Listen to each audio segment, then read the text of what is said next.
शेतकऱ्यांच्या कर्जमाफीसाठी बच्चू कडूंची नागपूरमध्ये धडक, सरकारला दिलेला अल्टिमेटम संपला। ट्रॅक्टर मोर्चा मुख्यमंत्र्यांच्या शासकीय निवासस्थानी धडकणार, कडूंचा प्रहार।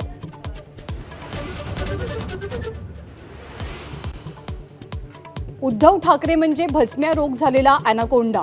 ठाकरेंनी अमित शहांवरती केलेल्या टीकेवर एकनाथ शिंदेंचं प्रत्युत्तर, तर भाजप नेत्यांकडून उद्धव ठाकरेंना अजगराची आणि नागाची उपमा। वरळीतल्या कथित बोगस मतदारांबाबतच्या आदित्य ठाकरेंच्या प्रेझेंटेशनची मुख्यमंत्र्यांकडून खिल्ली। आदित्य ठाकरेंनी महाराष्ट्राचा पप्पू बनू नये, मुख्यमंत्र्यांचा टोला।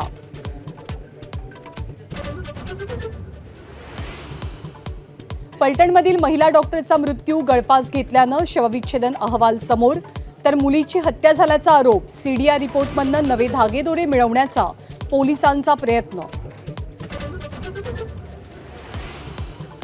पुण्यातील जैन बोर्डिंगच्या व्यवहारातल्या 230 कोटींवरनं पेच निर्माण। गोखले बिल्डर्सनं खरेदीपोटी दिलेली रक्कम गोठवण्याची धंगेकरांची मागणी। आता 30 तारखेच्या धर्मादाय आयुक्तांसमोरच्या सुनावणीकडे लक्ष। वसंतदादा शुगर इन्स्टिट्यूटच्या चौकशीचे आदेश दिलेच नाहीत, मुख्यमंत्र्यांच्या वक्तव्यामुळे नवा संभ्रम। तर मुख्यमंत्र्यांनी ठाण्यानंतर बारामतीकडे मोर्चा वळवला, रोहित पवारांचा आरोप।